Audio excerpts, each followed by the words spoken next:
네, 너무나 귀하신 우리 장로님 여러분들 이렇게 귀한 자리에 불러주셔서 감사드리고요. 굉장히 떨리는 마음으로 이 자리에 섰습니다.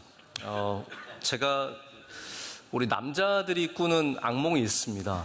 보통 군대 갔다 온 남자들은 군에 다시 가는 악몽을 꾸는 거 여러분 기억하실지 모르겠는데 저는 이제는 더 이상은 군대에 가는 악몽을 꾸진 않는데요. 제가 꾸는 악몽이 있다면 설교하러 올라갔는데 설교 본문이 없다든지 원고를 잃어버렸다든지. 근데 제가 어젯밤에 저는 오늘 집회가 저에게 이렇게 부담감이 되는 줄 몰랐는데 밤에 정말 내내 밤새 내내 악몽을 꿨습니다. 그래서 성전에서 제가 올라갔는데 반바지를 입고 올라가서 어찌할 바를 알지 못하고 또 원고도 없고 본문도 없어서 굉장히 떨면서 깼습니다. 오늘 그와 같은 마음으로 섰는데 하나님께서 오늘 이 자리에 저에게 은혜를 반드시 주실 줄로 믿습니다. 사모하는 마음 주셔서 우리 장로님 모든 여러분들에게, 여기 계신 모든 여러분들에게 하나님의 크신 은혜가 함께 하시길 축복합니다. 책이 없는 세상은 어떠한 세상일까요? 여러분 혹시 그런 세상을 꿈꾸시는 분들도 계실 텐데 1953년에 한 소설이 나왔습니다. 제목이 451 페른하이트라고 하는 책입니다. 페른하이트는 화씨죠. 이거를 섭씨로 바꾸면 233도인데 이 섭씨 233도는 종이가 불타기 시작하는 온도라고 말합니다. 그래서 이 책은 앞으로 생겨날 미래에 대한 상상을 갖고 있는 책인데 여기에는 우리가 지금은 없는 한 직업이 나타납니다. 바로 책을 없애는 사람입니다. 이 사람은 방화관입니다. 소방관이 아니라 불을 지르는 사람, 방화관인데 이 사람은 인류가 남겨둔 모든 책들을 샅샅이 찾아서 불태우는 것이 이들의 임무입니다. 여기 나오는 주인공인 몬테그라고 하는 사람이 오늘 바로 말씀에 나오는 요시야의 정확하게 반대가 되는 일을 하고 있습니다. 요시야는 하나님의 말씀을 되찾은 사람인데 이 소설에 나오는 몬테그는 책을 압수해서 불태우는 사람입니다. 늘 수천 권의 책을 찾아서 불태우는데 하루는 한 노인이 몰래 가지고 있었던 책을 찾아서 불태우는데 그 노인이 절망해서 결국은 자기도 그 책과 함께 분신해서 죽습니다. 몬테그는 이런 장면을 보면서 굉장히 큰 궁금증에 빠집니다. 책이 뭐길래, 아니 책이 뭐 대단하다고 그것을 위해서 목숨을 바치는가 궁금해하죠. 그의 상관은 절대로 책은 아무 가치가 없다고 말하지만 궁금한 몬테그는 책을 열기 시작합니다. 그리고 그 책을 조금씩 보기 시작합니다. 그러면서 그 책을 이제는 지키는 사람으로 변화되는 이야기가 이 소설의 내용입니다. 이 소설의 작가가 바라본 이 미래, 디스토피아는 어떠한 세계입니까? 역사가 없는 세계죠. 책이 남아있지 않다는 것은 역사가 사라졌다는 것이고 역사로부터 도망가는 시대를 말하는데 역사로부터 도망가는 모든 시대는 암울한 시대가 될 수밖에 없다는 것이 이 책의 내용입니다. 여러분 실제로 우리 역사를 돌아봐도 책을 없앤 나라는 한 나라도 성공하지 못했습니다. 진시황이 여러분들도 아시는 사건이실 텐데 분서갱유라고 하죠. 책을 불태우고 또 공부하는 사람들을 산채로, 유생들을 산채로 묻어버린 사건이 있었습니다. 진나라는 모든 성공할 조건을 다 갖고 있었지만 결국 성공하지 못했습니다. 근래로 들어오면 나치가 증오의 책으로 다 불태우고 그리고 많은 사람들을 학대하고 또한 그들의 책을 빼앗았습니다. 캄보디아의 폴포트 크메르 루즈 정권이 안경만 써도 사람들을 잡아가서 죽였고요. 모든 책을 다 없앴습니다. 중국의 문화혁명도 책을 없애는 일이었습니다. 이런 모든 책을 없애는 역사를 몰살시키는 그러한 정권들과 나라는 성공한 적이 없다는 것이죠. 오늘 우리는 바로 그런 나라를 성경에서 마주하게 됩니다. 이스라엘이라고 나라가 하나님의 말씀, 바로 이 말씀의 책 위에 서 있었던 나라였는데 이들이 책을 잃어버린 나라가 되었습니다. 사실 우리가 생각하는 것만큼 이스라엘이 성경을 잘 지켜온 민족이 아닙니다. 성경의 곳곳에서 우리는 하나님을 잃어버렸던 이스라엘 이야기를 많이 보게 됩니다. 몇몇 사람들은 겨우 기억했지만 대부분의 사람들이 하나님을 잊어버렸던 시절들이 있었다는 것이죠. 하나님의 말씀이 희미해졌던 시기가 있었습니다. 애굽 430년의 포로의 생활이 그랬습니다. 하나님을 기억하는 사람은 몇몇 되지 않았습니다. 놀라운 것은 사사시대에도 하나님께서 사사를 부르셨는데 그 사사가 하나님을 제대로 이해하지 못하는 경우가 참 많았습니다. 입다가 잘못된 서원을 하나님께 드려서 결국은 딸을 하나님께 제물로 드리지 않습니까? 그게 얼마나 잘못된 하나님에 대한 이해입니까? 하나님께서 가장 경멸하시는 것이 사람을 제사로 드리는 것인데 입다는 뭐라고 얘기했습니까? 나를 가장 먼저 맞는 사람을 하나님께 드리겠습니다. 이거는 하나님의 종이 하나님을 너무나 몰랐기 때문에 엉뚱한 약속을 했다라는 말입니다. 그만큼 우리가 생각하기에 모든 지도자들이 하나님을 굉장히 잘할 것 같지만 말씀에서 멀어진 지도자들은 하나님을 제대로 이해하지 못했고 그래서 하나님의 뜻과 거리가 먼 일들을 했다라는 것을 우리는 성경에서 발견하게 됩니다. 이스라엘의 역사가들이 그렇게 위대하게 추앙하는 다윗 이후에 우리는 예배와 율법이 제대로 지켜지지 않았다는 사실을 오늘 말씀을 통해서도 짐작해 볼 수 있습니다. 근데 이 모든 일들이 순식간에 일어난 겁니다. 하나님과 가까웠던 사람들이, 우리는 영원토록 하나님과 가까이 지낼 줄 알았던 사람들이 순식간에 하나님과 멀어지는 것이죠. 우리 대한민국의 교회가 계속해서 부흥할 줄 알았는데 순식간에 정체기를 맞고 그리고 하향 곡선을 그리고 있습니다. 모든 것들이 순식간에 일어나는 일입니다. 모든 가까운 것들은 떨어지려고 하는 힘을 갖고 있다고 합니다. 그것이 물리의 법칙입니다. 그렇기 때문에 심지어는 우리가 하나님과 가까이 있으려고 아무리 노력을 해도 이 세상은 우리를 하나님으로부터 떨어지게 하려고 하는 힘을 갖고 끊임없이 우리를 당긴다는 말입니다. 오늘 본문에 나오는 열왕기 하, 그리고 그 전에 있는 열왕기 상, 여기에 하나님과 가까웠던 수많은 왕들이 있었습니다. 우리는 히스기야와 요시야만 대단한 믿음을 가졌다고 생각하지만 성경의 기록을 보면 믿음이 좋았던 왕들이 있었습니다. 그런데 그들도 순식간에 하나님과 멀어졌습니다. 1000번제를 드려서 하나님과 가장 가깝게 지냈던 솔로몬이 순식간에 하나님과 멀어졌고 그는 열정적으로 우상을 숭배하는 사람이 되었습니다. 가까웠던 것들은 이렇게 멀어지려는 힘을 갖고 있다고 말합니다. 부부도 마찬가지고 친구도 마찬가지고 감동이 사라지고 우리 안에 성령의 충만함이 사라지면 우리의 믿음도 그저 좋은 기억에 지나지 않게 됩니다. 오늘 우리는 성경에서 26살 난 왕이 하는 일을 보고 있습니다. 혹시 장로님들은 26살에 뭘 하셨습니까? 저는 26살에 늦은 나이에 군대를 갔습니다. 저는 대학교 졸업하고 신대원 1년을 마치고 군에 입대를 했기 때문에 비교적 늦은 나이에 군에 갔습니다. 그래서 저는 26살의 기억이 별로 좋지 않습니다.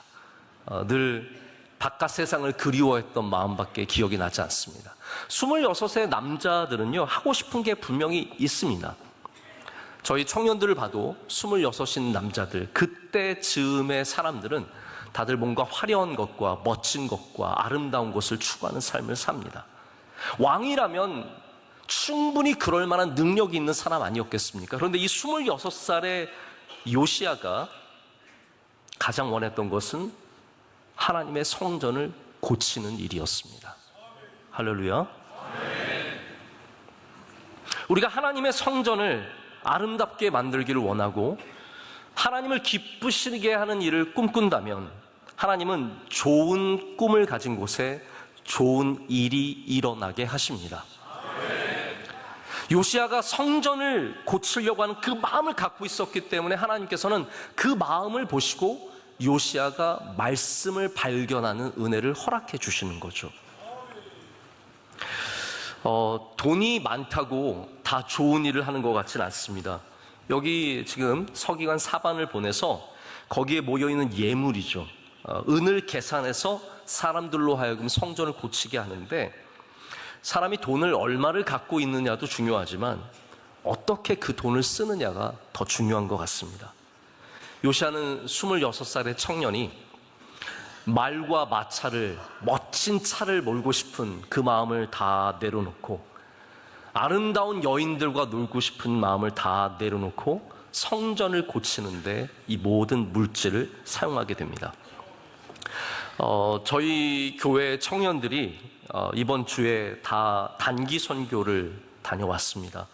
캄보디아로, 인도네시아로, 일본으로 단기 선교를 다녀오는데 정말 얼마나 하고 싶은 게 많은 때이겠습니까? 여름방학 딱 시작하고 나면 어디 가고 싶은 데도 많고 하고 싶은 것도 많겠지만 이 청년들이 몇 달 동안 이 단기 선교를 기도로 준비하고 새벽 예배 나오고 또 저녁 늦게 만나서 프로그램들을 준비하고 또 가서 편한 것도 아니죠. 가서 더운 나라에서 고생하고 힘들고 박수 쳐주는 사람도 없이 헌신하는 모습을 보면서 제가 참 많은 감동과 도전을 새롭게 받았습니다.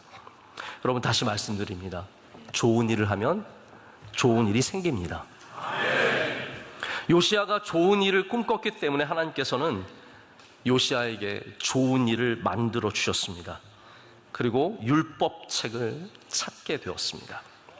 여러분, 아무리 우리가 교회를 오래 섬기고 교회 안에서 중요한 위치를 갖고 있을지라도 우리가 결코 잊어서는 안 되는 것이 있습니다. 오늘 말씀의 주제는 정말 올해 너무 잘 정하신 것 같습니다. 우리 말씀을 반드시 기억해야 되고 말씀 위에 서야 되고 말씀으로 돌아가야 합니다. 저는 비교적 숙제를 잘하는 학생이라서요, 이번에 주제가 말씀으로 돌아가자여서 저는 오직 이 주제에 맞춰서 말씀을 준비했습니다. 오늘 이 말씀을 통해서 여기 한국교회를 정말로 땀 흘려 눈물 흘려 섬기시는 우리 장로님들께서 더욱더 말씀 위에 서시고 말씀으로 돌아가는 은혜가, 요시야와 같은 은혜가 있으시길 축복합니다. 건물도 중요합니다. 그러나 그 건물이 그들의 신앙을 온전하게 한 것은 아니었습니다. 하나님의 성전은 솔로몬 때부터 지금 요시야 때까지 아주 든든하게 서 있었습니다. 건물이 분명히 있었다는 거죠. 건물이 있었다는 것은 거기에 예배도 있었을 것이고 많은 제사들도 분명히 있었을 것입니다. 하지만 그것으로 온전해지지 못했습니다. 이들에게 없는 것이 하나 있었는데 그것이 뭐였냐면 바로 하나님의 말씀이었습니다. 하나님의 말씀을 잃어버린 이 이스라엘 사람들은 성전은 분명히 그대로 서 있었지만 하나님의 말씀 없이 헤매이는 민족이 되고 말았습니다. 우리의 예배와 삶을 지도하는 것이 우리의 열심이 아니라 하나님의 말씀이라는 사실을 다시 기억해 봐야 합니다. 우리 삶에도 하나님의 말씀이 그렇기 때문에 반드시 재발견되어야 합니다. 지금까지 우리가 그냥 하나님을 사랑하는 마음으로 열심히 일하고 섬기고 살아왔다면 이제는 그 말씀 앞에 가서 서서 말씀이 주시는 능력과 힘으로 하나님을 다시 섬기는 자세를 가져야 합니다.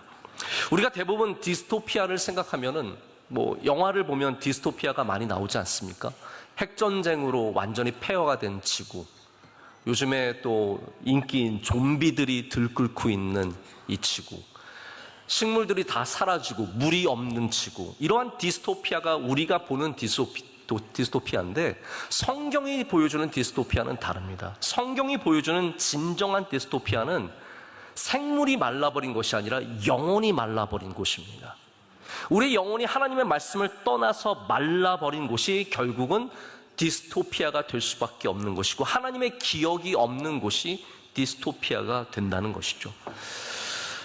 저는 성전 수리만으로도 참 귀한 거라고 생각을 합니다. 요시야가 성전 수리를 한 것만으로도 이만한 열정을 가졌던 왕이 없었던 것을 저희가 짐작해 볼 수 있습니다. 근데 오늘 말씀은 성전의 수리만큼 귀하고 중요한 것이, 아니 하나님께서 더욱더 바라셨던 것이 말씀의 회복이었다라는 것을 우리에게 보여주고 있습니다. 여러분, 우리가 부흥보다 더 꿈꿔야 하는 것이 말씀의 회복입니다. 우리의 성전이 더 커지는 것보다 더 꿈꿔야 하는 것이 말씀의 회복이고 말씀의 능력입니다. 말씀의 능력이 없다면 아무리 멋진 건물을 가진다고 할지라도 그 건물은 결국은 능력이 없는 곳이 되기 때문입니다. 공간이 참 중요하고요. 저도 공간을 참 중요하게 여깁니다. 건물이 참 중요한 것을 저는 목회를 하면서 많이 느낍니다. 근데 아무리 화려한 건물에 살아도 행복하지 않을 수 있는 것처럼 여호와의 성전이 수리된다고 해서 그들의 믿음이 바로 선다는 것은 아닙니다. 저희 교회도 요즘에 여러 시설들을 다시 좀 레노베이션을 하고 있습니다. 우리가 업그레이드라고 하죠. 여러 시설들이 노후되고 낙후된 것은 저희가 새롭게 바꾸고, 요즘에 교인들도 굉장히 고급화되어서요. 예전에는 저희가 수련회, 이제 수양관에 가서 막 더우면 더워서 은혜 받았고, 막 낑겨 앉으면 낑겨 앉아서 은혜 받았거든요. 근데 요즘에는 낑겨 앉는 것을 너무 싫어합니다. 코로나가 지나면서부터 이제는 가까이 앉는 것 자체를 굉장히 거부하시고, 더우면 은혜를 못 받으세요. 다들 다 떠나시고 막 그러시더라고요. 그래서 요즘에 저희도 수양관도 이제는 다 방마다 에어컨을 달아달라는 그러한 강력한 항의가 얼마나 많이 들어오는지 모릅니다. 모든 것들을 다 고쳐야 하는 상황입니다. 근데 저희가 아무리 레노베이션을 해도 말씀 없는 레노베이션은 업그레이드가 아니라 다운그레이드입니다. 저희 시설이 아무리 좋아져도 하나님의 성전에서 가장 중요한 것은 말씀의 능력이고, 말씀이 읽혀져야 하고, 말씀이 지켜져야 하고, 말씀이 선포되어야 합니다. 하나님께서는 요시야에게 바로 그러한 사명을 주셨습니다. 우리는 당연히 유대인들이 하나님의 말씀을 늘 기록하고 기억하고 생각하고 나누며 살았을 거라고 짐작하지만 사실은 그렇지 않습니다. 하나님의 말씀을 잃어버렸던 시기들이 얼마나 많았는지 모릅니다. 한동안 백성들은 하나님의 말씀이 어떠한 의미를 갖고 있는지 전혀 모르고 살았습니다. 아예 알지 못하는 거나 희미하게 알거나 그냥 제사를 드리는 것으로 만족하며 살았던 시대들이 있었습니다. 이 시대가 정말 하나님의 말씀이 겉으로는 풍성한 시대입니다. 그렇게 느끼시지 않으십니까? 원하시는 목사님 말씀을 유튜브에서 얼마나 쉽게 들으실 수 있으십니까? 예전에는 저희가 어떤 유명한 목사님, 또 은혜가 있는 목사님들 말씀 들으려면 테이프 사서 듣던 시절도 있었고, CD 사서 듣던 시절도 있었고, 저는 미국에서 좀 오래 살았는데 어떤 유명한 목사님이 부흥회하고 가시면은 막 CD가 막 돌아다녀요. 서로 나눠서 듣고 그런 시절이 있었는데, 지금은 원하기만 하면 언제든지 가서 하나님의 말씀을 들을 수 있는 시대입니다. 이렇게 풍성하지만 이런 풍성함 속에서도 우리가 그 말씀을 귀하게 여기지 않고 그 말씀을 듣고 순종하지 않는다면 우리도 여전히 요시야의 시대를 살아가는 것과 마찬가지일 수밖에 없습니다. 오늘 여기 계신 여러분들에게 반드시 요시야처럼 말씀이 재발견되는 은혜가 있으시길 축복합니다. 근데 요시야가 이 말씀을 발견하고 자유됐느냐? 사실 그렇지 않습니다. 여선지자 훌다가 하나님의 말씀을 발견한 다음에 이것을 설명해 줍니다. 요시야에게 한마디로 성경 공부를 시켜줬습니다. 요시야도 그러니까 지금까지 하나님의 말씀을 본 적이 있었겠습니까? 없었겠습니까? 없었다는 겁니다. 처음으로 하나님의 말씀을 보게 되고 듣게 되는데 너무 큰 충격을 받습니다. 보통 학자들은 이때 발견된 하나님의 말씀이 신명기일 것이다 라고 짐작을 합니다. 신명기 말씀을 발견했다는 거죠. 이스라엘이 하나님 앞에 얼마나 많은 죄를 지었는지, 그리고 이제 하나님의 심판이 멀지 않았다는 것을 깨닫고 요시야가 옷을 찢고 통곡하면서 변화를 구합니다. 그래서 지금까지 하지 않았던 우상들을 완전히 오늘 본문 말씀 읽으신 것처럼 풀 스케일로 단 하나도 남겨놓지 않고 모든 것을 다 정리하려는 이 시도를 하게 됩니다. 저는 이렇게 생각합니다. 요시야가 하나님의 말씀을 발견하지 않았다면 편하게 살았을 것 같습니다.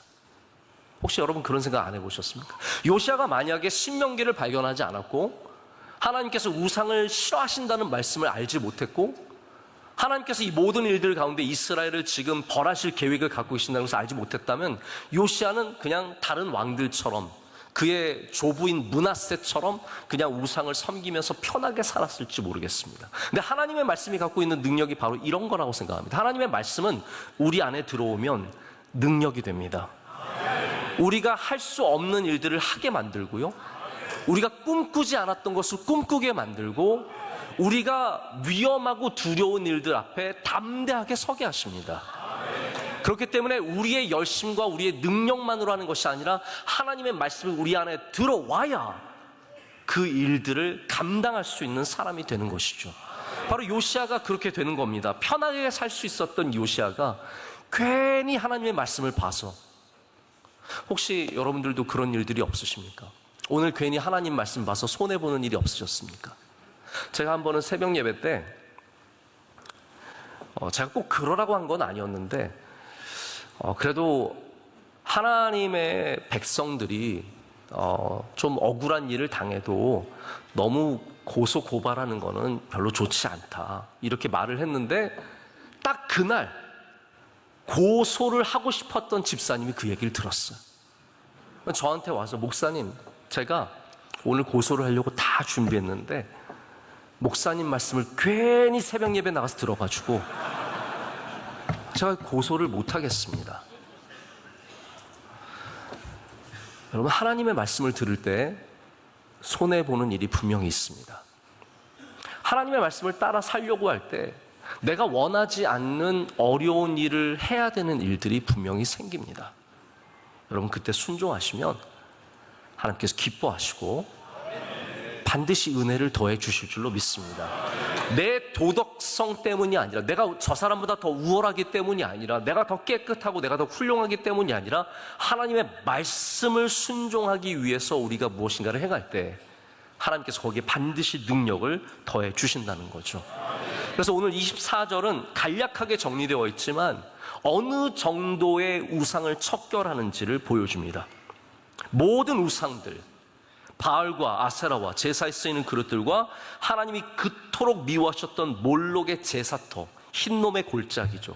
예루살렘의 성전 바로 아래에 있는 흰놈의 골짜기의 도벳을 무너뜨리고 할아버지 므낫세가 세운 우상들을 빻아내려서 그 가루를 기드론 시내에 쏟아버리고 누구도 하지 못했던 산당을 싹 다 제거하는 일을 처음으로 요시아가 하게 됩니다. 여러분, 말씀을 발견하는 일은 위험한 일입니다. 왜냐하면 요시아가 한 번도 꿈꿔보지 않았던, 한 번도 계획하지 않았던 이 일을 오직 말씀 때문에 시작했기 때문입니다. 제가 산당에 대해서 잠시 말씀을 드리자면, 저는 신대원 졸업할 때 제 졸업 논문이 산당에 대한 것이었습니다. 바마라고 불리는 것인데, 이 바마는 이스라엘 사람들이 출애굽해서 가나안 땅에 정착하기 전부터 있었던 토착적인 신앙 속에 있는 겁니다. 마치 우리나라에 산에 가면은 이런 조그만 어떤 집 같은 거 만들어 놓고 거기서 제사도 지내고 그러는 것처럼 이스라엘 사람들도 이 산당, 높은 곳에 뭘 지어 놓고 거기서 모든 악한 행위들을 참 많이 했습니다. 그런데 모든 하나님께 은혜를 받았던 왕들이 다 없애려고 했는데 성경의 기록에 뭐라고 나와 있냐면, 그러나 산당은 없애지 못했더라라고 나와 있어요. 단 한 명도 산당을 없애지 못했습니다. 왜냐하면 열심만 있었기 때문입니다. 근데 요시아가 산당을 없앨 수 있었던 이유는 열심 위에 하나님의 말씀을 순종하려는 마음이 있었기 때문이죠. 말씀이 있었기 때문에 그가 산당까지 없애는 과감한 종교 개혁을 하게 된다는 것이죠. 그럼 말씀을 발견하면, 말씀이 우리 안에 들어오면 우리 안에 하나님께서 변화를 시작하십니다. 그렇기 때문에 위험한 일이 될 수 있습니다. 우리나라 기독교 역사에도 이런 일들이 많았습니다. 선비 할아버지가 동네에서 열리는 부흥회를 가십니다. 도포도 입으시고 갓도 쓰시고 그렇게 가셔서 성령 받고 돌아오셔서 집에 있는 모든 제사 도구를 싹 없애릴 거예요. 할아버지가, 선비 할아버지가 은혜 받으면 말도 안 되는 일을 행하시는 거죠. 돈 많고 큰 사업하시던 분들이 예수님 믿고 나서 첩불청산하고 그들에게 길을 열어줘서 본가로 돌아오고 가정을 올바로 세우는 이야기들 얼마나 많습니까? 성령 받고 나서 집에 돌아가서 노름과 관계된 모든 것들을 불태우는 이야기들이 있고, 집에 들어와서 망치로 술독을 깨뜨리는 이야기도 있습니다. 왜 그렇게 합니까? 하나님의 말씀이 우리 안에 들어올 때 바로 그런 변화가 시작된다는 것이죠. 우리가 말씀을 그냥 좋게만 읽으려고 하면 변화가 일어나지 않습니다. 그러나 말씀을 살아계신 하나님의 말씀으로 인정하고 읽으면 우리에게 위험한 일이 될 수 있습니다. 요시야의 말씀 읽기가 얼마나 극단적이었습니까? 얼마나 혁명적이었습니까? 있는 그대로 하나님 말씀을 다 받아들였기 때문에 아무도 못한 우상, 모든 것들을 다 없애는 일을 감당하게 되고, 그리고 한동안 멈춰 있었던 유월절을 회복하게 됩니다. 여러분, 우리 대한민국의 한국교회 모든 교회들이 유월절을 회복하기 위해서는 말씀으로 돌아가야 하고, 우상을 없애기 위해서는 말씀으로 돌아가야 하고, 그리고 아무도 없애지 못하는 산당을 없애기 위해서 말씀으로 돌아가야 할 줄로 믿습니다. 저는 성경이 참 위험한 책이라고 생각합니다. 저 군대에 있을 때 기억해보면 금지 서적이 여전히 있었던 때였습니다. 이런 책들은 부대에 가지고 들어올 수 없는 책들이 있었고, 제지하는 목록들이 있었습니다. 왜냐하면 우리나라도 여전히, 지금도 그렇지만 우리는 공산 정권과 마주하고 있고 대적하고 있는 그런 상황이기 때문에 이런 것들이 굉장히 중요하고, 특별히 군인들에겐 더욱더 중요하겠죠. 우리가 그런 것들을 불온서적이라고 부릅니다. 불온서적은 위험하기 때문에, 그걸 읽으면 정신세계에 영향을 미치기 때문에 금지하는 책들이죠. 여러분 한번 생각을 해보실까요? 불온서적보다 저는 훨씬 더 위험한 책이 성경책이라고 생각합니다. 공산당이 왜 성경책을 절대로 못 들어오게 할까요? 왜 북한 정권이 성경책을 갖고 있으면 사형에 처할 정도로 이렇게 강력하게 제재할까요? 왜냐하면 성경 말씀에 능력이 있기 때문입니다. 이 말씀이 삶 가운데로 들어올 때 놀라운 변화가 시작이 되고, 아무도 꿈꾸지 않았던 것들을 꿈꾸는 놀라운 은혜가 있기 때문에 성경은 그만큼 위험하다는 것이죠. 그게 신앙의 힘입니다. 요시야는 이 성전에서 발견된 하나님의 말씀을 만나게 된 것이 일생의 가장 큰 변화가 되었습니다. 다시 말씀드립니다. 하나님의 말씀을 만난 일이 요시야를 더 편하게 준 것이 아닙니다. 우리는 편하려고 하나님 말씀이 있는 게 절대로 아닙니다. 쉽게 살려고 하나님 말씀이 있는 것이 아니라 하나님의 말씀대로 살기 위해서 하나님 말씀이 있는 겁니다. 쉽게 왕위를 갖고 왕의 정권을 쉽게 유지하고 그런 일들의 말씀이 도움이 준 것은 하나도 없었습니다. 오히려 하나님의 말씀을 읽음으로 요시야는 힘든 일의 소용돌이에 휩싸이게 됩니다. 여러분, 꼭 이렇게 살아야 할까요? 우리 꼭 하나님의 말씀대로 살아야 할까요? 제가 질문하고 있는 겁니다. 네. 정말 하나님 말씀대로 살아야 할까요?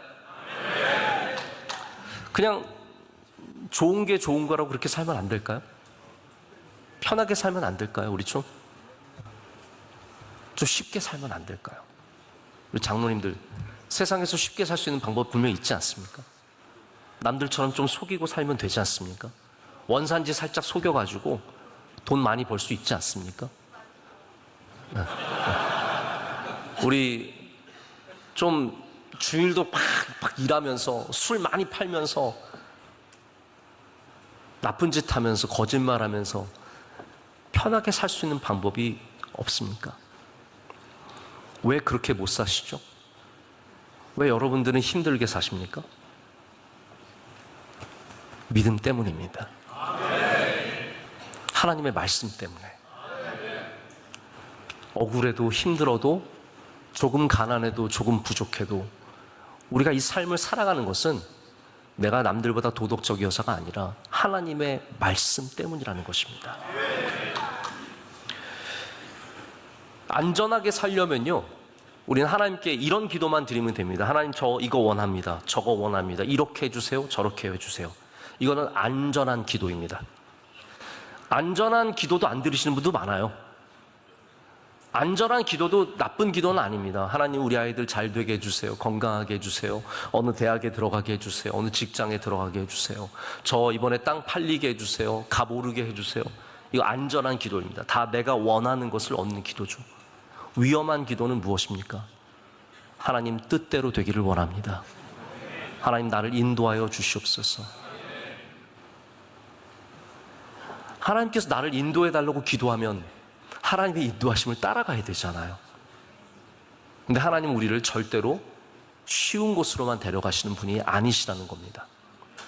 마치 아브라함에게 너의 편한 아비집을 떠나서 내가 너에게 명령하는 이 길로 가라고 말씀하시는 것처럼 우리에게 어려운 삶을 요구하시지만, 여러분, 그러한 선택을 할 수 있는 이유는 우리가 원하는 것은 안전이 아니라 하나님과 함께하는 삶이기 때문입니다.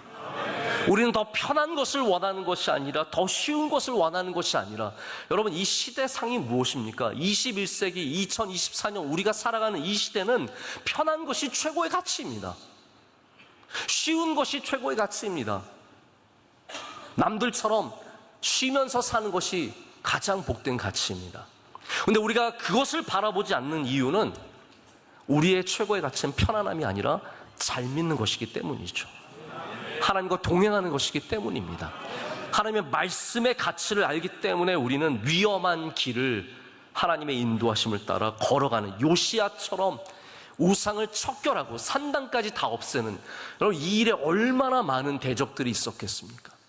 우리나라에 뭐 하나만 바꾸려고 해도 그 관계된 사람들이 다 일어서서 아무것도 못하게 하는 것이 이 나라인데, 이스라엘의 산당을 바꾸려고 하면 산당에 관련된 사람들이 얼마나 많았겠습니까? 제사장들과 거기에서 상권을 갖고 있는 사람들과 연결되어 있는 지도자들이 얼마나 많은 로비를 했겠으며 요시야의 생명을 위협했겠으며 이 정권을 흔들려고 했겠습니까? 그러나 요시야가 그 일을 감당하게 된 것은 그가 훌륭한 혁명가에서가 아니라 하나님의 말씀 때문이라는 것입니다.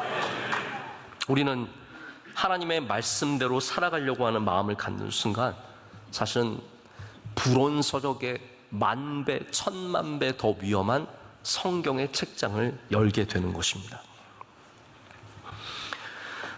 C.S. 루이스가 쓴 나니아 연대기를 여러분 잘 아실 텐데요. 거기 사자, 마녀, 그리고 옷장이라고 하는 첫 번째 제목의 책에서 이런 내용이 나옵니다.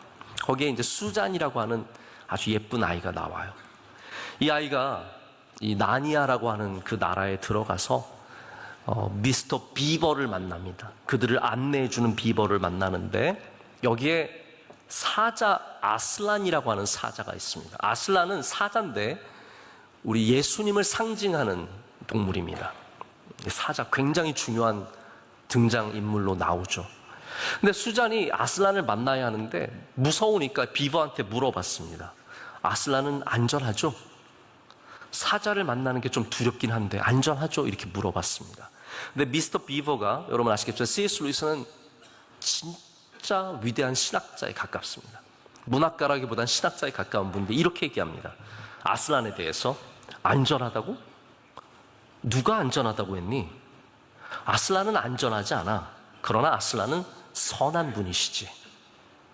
선한 분이시지. 라고 얘기합니다. 우리 예수님은 안전하신 분이 아니십니다.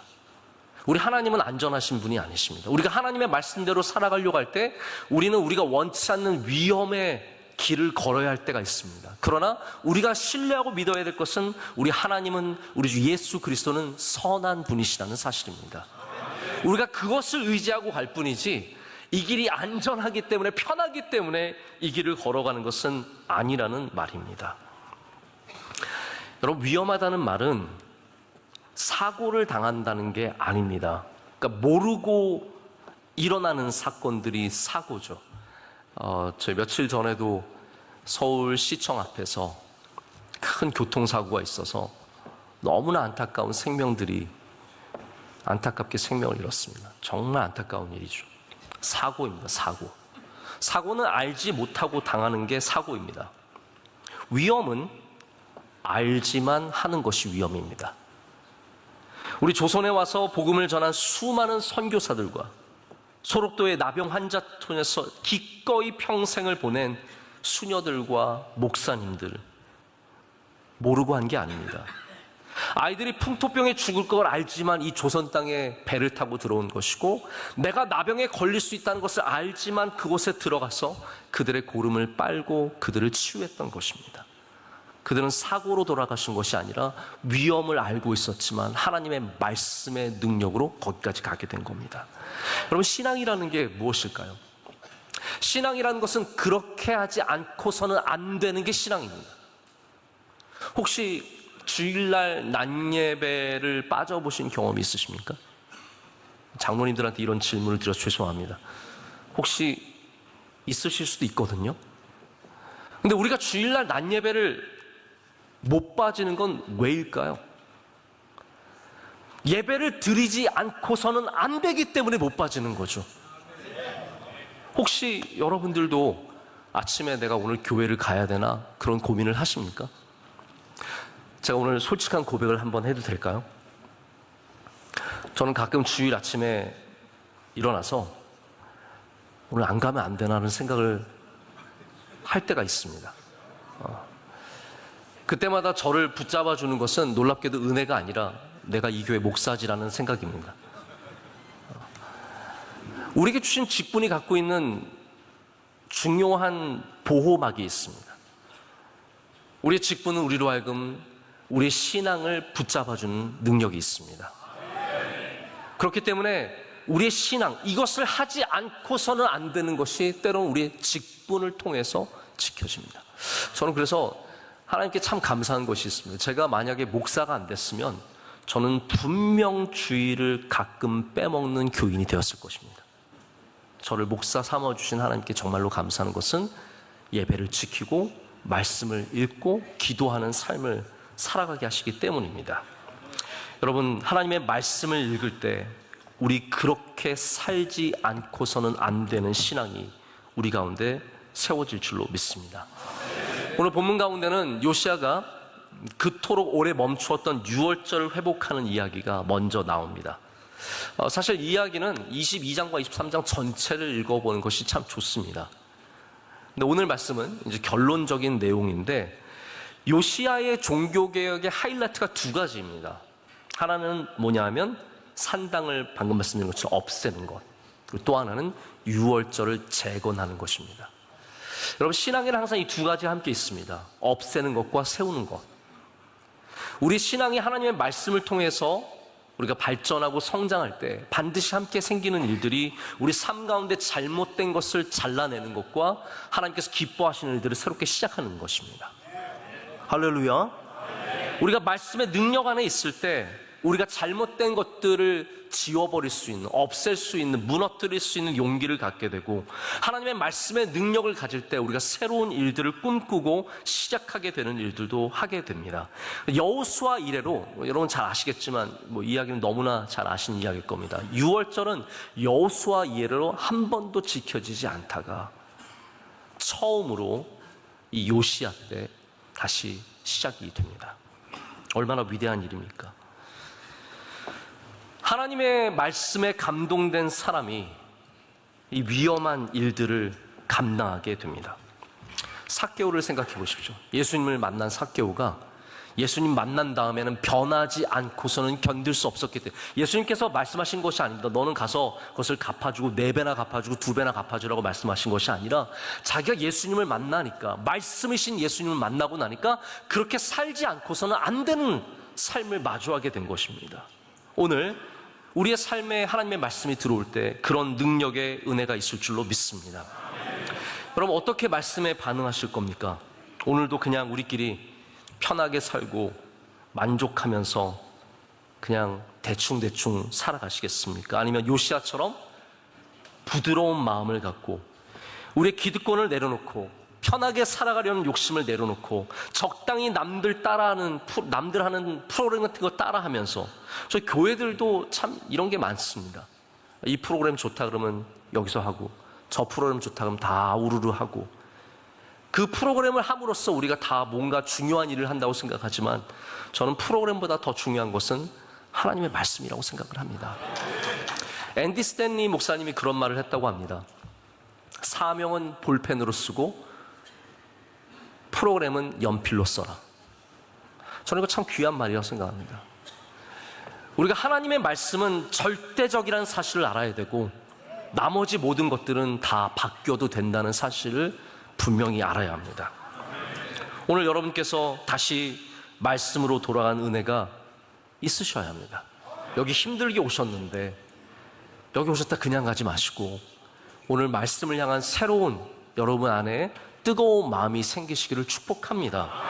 제가 그래서 남은 시간 얼마 안 되지만 우리가 어떻게 말씀을 읽을 것인가에 대해서 한번 여러분과 잠시 얘기를 나누고자 합니다. 우선 가장 좋은 거는 말씀을 읽는 겁니다. 말씀을 읽고 계십니까? 우리 장로님들이 말씀을 읽으셔야 합니다. 저는 목사들 만나면 우리 목사님들에게 꼭 하는 얘기가 있습니다. 말씀 좀 제발 읽으라고. 설교만 많이 하지 말고 말씀을 꼭 읽어야 한다고 얘기를 합니다. 우리의 영적인 양식을 위해서 말씀을 반드시 읽어야 합니다. 성경을 읽는 방식이 많고 많지만 가장 첫 번째 출발점은 읽는 것에서 시작합니다. 우리가 말씀을 읽을 때 하나님께서 거기에 은혜를 주십니다. 저는 이거 저의 간증이라고 생각하지도 않는데요. 제가 고2 때, 제가 고3 때 이제 미국을 갔는데 고2 때 하나님께 서원하는 마음이 생겨서 하나님 제가 올해는 하나님 말씀을 처음으로 한번 제가 처음부터 끝까지 다 읽어보고 싶습니다. 이렇게 서원을 하고 하루에 3장, 4장씩 읽기 시작했습니다. 근데 저희가 그때 수련회를 갔는데 학교에서 수련회 갔는데 제 기억에 어디 강릉인가 간 것 같아요. 저는 친구들이 막 옆에서 고스톱 치고 있는데 그때도 제가 성경책을 읽을 정도로 제가 열심히 읽었습니다. 근데 성경책을 딱 마치고 나서 하나님께서 저에게 길을 열어주시는 것을 느꼈습니다. 새로운 기회를 주시고 길을 열어주시고 제가 전혀 기도하지 않았던 저는 하나님의 능력은 그거라고 생각해요. 우리가 기도하는 것만 응답하시는 것이 아니라 우리가 기도하지 않는 것에 응답하신 하나님이 능력의 하나님이신 줄로 믿습니다. 하나님께서 그렇게 길을 열어주시더라고요. 여러분께서 하나님의 말씀을 귀하게 여기시고 그 말씀의 양식을 먹는 가장 기초부터 시작할 때 하나님께서 반드시 여러분의 삶 가운데 길을 열어주시고 우리가 기도하지 않았던 것부터 주님께서 또한 일하실 줄로 믿습니다.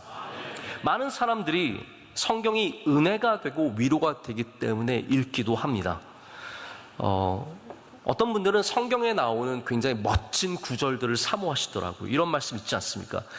스테픈 커리라고 하는 농구 선수도 굉장히 좋아하는 말인데 내게 능력 주시는 자 안에서 내가 모든 것을 할 수 있느니라. 아멘. 이 말씀 믿으십니까? 이런 말씀들만 찾아놔도요 어마어마하게 좋습니다. 정말 내 책상 앞에 하나님의 말씀 몇 구절만 붙여놔도 힘이 생기고 능력이 생기고 소망이 생깁니다. 구하라 그리하면 너에게 주실 것이요 찾으라 그리하면 찾아낼 것이고 문을 두드리라 그리하면 너에게 열릴 것이니. 할렐루야. 이런 말씀들이 얼마나 능력이 있습니까? 코로나로 인해서 많은 사람들이 정신적으로 피폐해 있을 때 하버드 대학교 인류학 프로그램에서 성경과 소망에 대한 상관관계를 조사했는데 아주 흥미로운 결과가 나왔습니다. 성경을 읽는 사람들은 성경을 안 읽는 사람보다 몇 배나 더 긍정적이고 희망이 있다고 합니다. 수치가 있습니다. 성경을 1년에 서너 번 정도, 3번, 4번 정도 아주 몇 번만 읽는 사람은 100점 만점, 희망 포인트를 100점으로 했을 때 42점을 받는다고 합니다. 한 달에 몇 번 읽는 사람은 59점으로 높아집니다.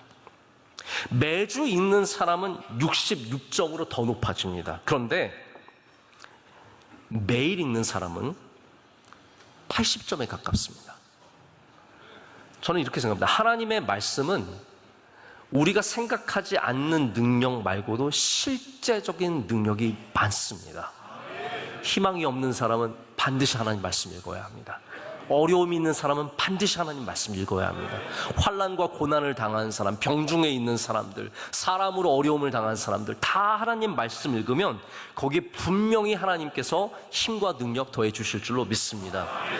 또 하나의 단계가 뭐냐면 해답을 찾기 위해서 사는 성경 읽기가 있습니다. 성경은 많은 곳에서 우리 삶의 복잡한 문제에 답을 줍니다. 여기에 대해서 믿으십니까? 성경은 답을 줍니다. 이 세상이 줄 수 없는 답을 제시해 줍니다. 우리는 아브라함의 이야기에서 많은 답을 찾습니다. 요셉의 이야기에서, 야곱의 이야기에서 많은 답을 찾습니다. 용기 없는 사람들이 여호수아의 이야기를 읽으면서 용기를 찾습니다. 삶의 중요한 문제들을 풀기 위해서 예수님의 말씀에 귀를 기울이는 사람도 많이 있습니다. 근데 이게 전부는 아니죠. 혹시 우리 장로님들도 성경에서 정확한 답을 찾지 못하실 때 있지 않으십니까? 젊은 여집사님이 남편을 암으로 잃고 4살, 5살 아이 부둥켜 안고 울고 있으면 성경에 답이 있을까요? 사고를 당한 사람들 왜 그 사고를 당했는지 우리가 그 답을 줄 수 있을까요? 성경이 우리 삶의 모든 구체적인 답을 다 주진 않습니다. 그러나 우리가 성경 말씀을 그럼에도 불구하고 우리의 답이라고 말하는 것은 이것이 하나님의 말씀이기 때문입니다. 우리에게 주시는, 나에게 주시는 하나님의 말씀이기 때문입니다.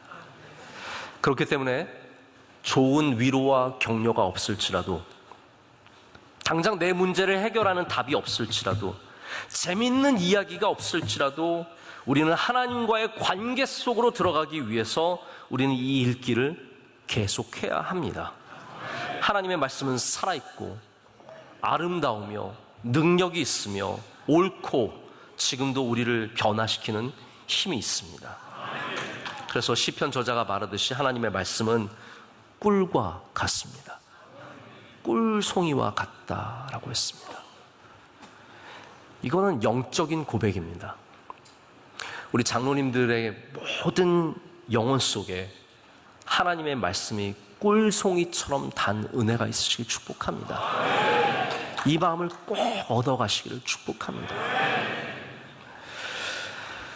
존 파이퍼 목사님이 그분의 책에서 성경을 읽는 것의 궁극적인 목표는 우리가 어떤 답을 얻기 위함이 아니라 하나님의 영광이 나타나는 것과 하나님의 존귀함이 그분의 백성에 드리는 예배 안에 뜨겁게 높임을 받는 것이다 라고 얘기합니다.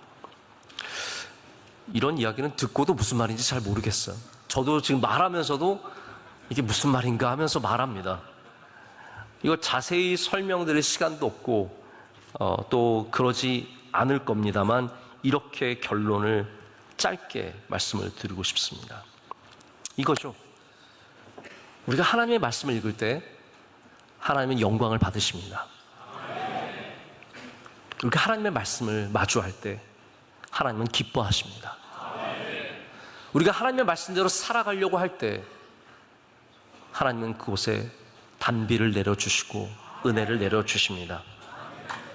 새벽에 기도하실 때, 저녁에 기도하실 때 하나님의 말씀을 읽으시고 작은 소리로 읊조리고 우리가 하나님의 말씀을 귀하게 여길 때 하나님의 영이 우리와 함께 하시고 가르쳐 주시고 말씀하실 것을 분명하게 믿습니다. 여러분, 말씀을 읽으실 때마다 그곳에서 하나님께서 영광 가운데 거하시며 우리에게 주님의 은혜를 내려주십니다. 말씀을 맺습니다. 우리 모두가 깨어있는 교회와 깨어있는 주님의 종이 되기를 원하지 않습니까? 깨어있는 주의 종 되시길 축복합니다. 장로님들이 섬기시는 교회가 다 깨어있는 교회 되시길 축복합니다. 우리 대한민국 교회가 깨어있는 교회 되기를 원합니다. 그렇게 깨어있기 위해서 우리는 더욱더 하나님의 말씀으로 돌아가고 하나님의 말씀을 붙잡고 하나님의 말씀으로 살아가는 능력 있는 주의 종들이 되기를 간절히 소망합니다. 이 시간 우리 함께 뜨겁게 기도하겠습니다. 주님, 말씀하여 주시옵소서. 말씀을 붙잡게 하여 주시옵소서. 성령 충만케 하여 주시옵소서. 이 주시는 말씀을 통해서 하나님 우리의 원대로만 살아가는 것이 아니라 하나님의 능력으로, 하나님의 인도하심으로 살아가는 주의 종들이 되게 하여 주시옵소서. 말씀으로 돌아가게 하여 주시오며, 말씀을 발견하게 하여 주시오며, 말씀의 능력을 알게 하여 주시옵소서. 우리 다같이 두 손을 높이 들고 주님의 이름을 3번 크게 부르짖고 기도하겠습니다. 주여, 주여, 주여. 크고 놀라운 능력의 하나님 아버지 감사합니다. 오늘도 우리와 함께 하신 하나님 아버지, 주의 손으로 굳게 붙잡아 주시며 친히 인도하여 주시옵소서.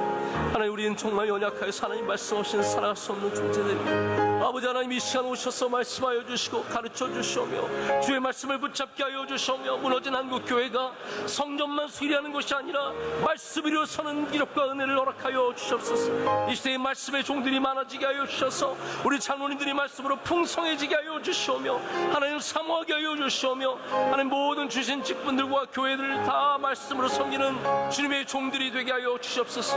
하나님께서 항상 함께 하여 주시옵고 한국교회의 마귀 사탄 틈타지 못하게 하여 주시오며, 오직 살아계신 하나님의 말씀이 다스리는 한국교회가 되게 하여 주시오며, 모든 성도들과 주님의 교회들이 일어나서 하나님의 말씀의 예대로 살아가서 이 땅을 변화시키며 하나님의 뜻을 이루는 도구들이 다 되게 하여 주시옵소서.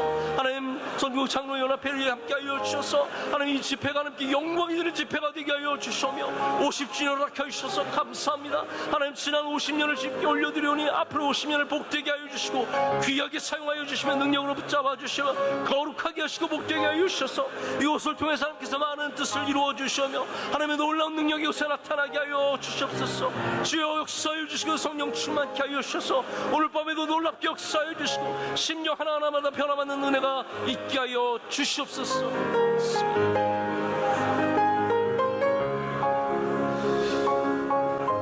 하나님 아버지 감사합니다. 주님께서 기름 부어 세워주신 주의 사랑하시는 종들을 이곳에 모아주시고 하나님 이 밤에 주의 말씀에 귀를 기울이게 하시니 감사합니다. 하나님, 우리 모두가 주의 말씀 위에 서게 하여 주시옵소서. 말씀으로 돌아가게 하여 주시옵소서. 단 한 명도 말씀을 잃어버리고 살지 않게 하여 주시오며, 요시아처럼 다 말씀을 다시 발견하여서 우리 삶의 산당을 제거하고 유월절을 재건하는 은혜를 주실 줄로 믿습니다. 우리 한국교회의 산당을 제거하고 유월절이 회복되는 은혜를 주실 줄로 믿습니다. 우리 모두가 요시아와 같은 주의 종들이 되게 하여 주시옵소서. 하나님, 전국 장로연합회 50주년을 맞게 하심을 감사합니다. 희년의 기쁜 해에 하나님 더욱더 이곳에 성령 충만으로 임재하여 주셔서 우리 모두가 하나님의 크신 능력과 은혜를 맛보아 알게 하여 주시옵소서. 귀한 연합회를 섬기시는 주의 종들을 일일이 기억하여 주시오며, 회장님과 부회장님과 섬기시는 모든 분들 위해 하나님께서 기름 부어주시며 은총으로 함께하여 주시옵소서. 하나님, 앞으로 한국교회가 우리 장로님들을 통해서 더욱더 다시 부흥하며 발전하게 하여 주시오며 하나님의 기쁨이 되는 교회가 될 줄로 믿습니다. 하나님, 지난 며칠간 좋은 날씨 주셔서 감사합니다. 우리 마지막 예배를 마치고 돌아가는 그 시간까지 좋은 날씨 허락하여 주시오며 가는 길을 안전하게 지켜주시오며 다시 우리 교회로 돌아가서 주신 은혜를 나누며 다시 교회를 세워가는 주님의 귀한 종들이 되게 하여 주시옵소서. 오늘 밤에도 충만한 은혜로 함께하여 주시오며 남은 모든 시간에 주님 영광받아 주시옵소서.